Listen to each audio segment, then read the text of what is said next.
నమస్కారం. మాది ఆత్మకూరు 15వ వార్డు ఎస్టీలని. ఆ రోజు చంద్రబాబు నాయుడిని అరెస్ట్ చేసినప్పుడు కూడా అమ్మవారికి మేము టెంకాయలు కొట్టుకొని దీపాలు వెలిగించి చంద్రబాబు నాయుడు మాకు బెయిల్ మీద బయటకు రావాలి అని మేము మొక్కుకొని వారం కల్లా మంగళవారం కల్లా మళ్ళీ మాకు నాయన బయటకు రావాలి అని మొక్కుకున్నాము. అదే మంగళవారానికి నాయన బయటకు వచ్చిండు. చంద్రబాబు నాయుడు బయటికి బెయిల్ మీద బయటకు వచ్చాడు. మళ్ళీ ఆనం రామనారాయణ రెడ్డి మళ్ళీ ఆత్మకూరు నియోజకవర్గం మీదకి పోటీ చేయడానికి వచ్చిండు.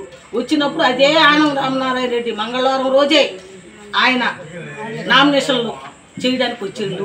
వచ్చిన రోజు ఆ రోజు ఆయన నామినేషన్లు చక్కగా జరిగిపోవాలి తల్లి, పైన చంద్రబాబు నాయుడు రావాలి, మా మా మా నియోజకవర్గం మీదకి ఆనం రావాలి, గెలవాలి అని అదే తల్లికి మా తల్లి కాడికి వచ్చి దండం పెట్టుకొని టెంకాయ కొట్టుకొని మేము పోయినాము.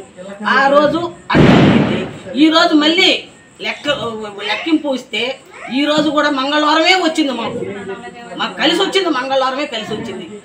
మళ్ళీ మంగళవారం రోజే నా అమ్మవారు లెక్కింపు లెక్కలో చూపించింది మాకు నిదర్శన. తల్లి మా తల్లి పోలేదమ్మ తల్లి నిదర్శన చూపించింది.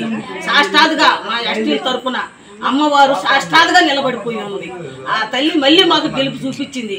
రామనారాయణ రెడ్డి ఇన్ని సంవత్సరాల తర్వాత మళ్ళీ రామనారాయణ రెడ్డి గెలుపు ఎత్తాలని అనుకున్నాము. ఆ తల్లి కాడ ఎత్తి ఏడుచుకున్నాము మేము. ఈరోజు మాకు అదే రకంగా రామనారాయణ రెడ్డి గెలుపు చూపించింది ఆ తల్లి. మా తల్లి సత్యమైన తల్లి.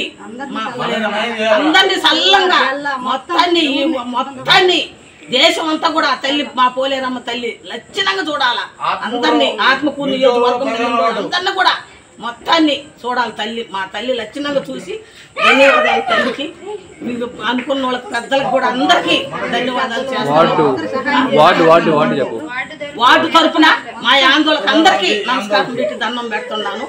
వార్డు తరఫున 15వ వార్డులో ఓట్లు వేసిన వాళ్ళకి అందరికి చిన్న పెద్ద అందరికీ దండం పెట్టి కష్టపడి పిల్లకాయలతో సహా కష్టపడిరు. ఆ గెలుపు వచ్చింది మాకు. ఈరోజు మేము సంతోషంగా ఉన్నాము.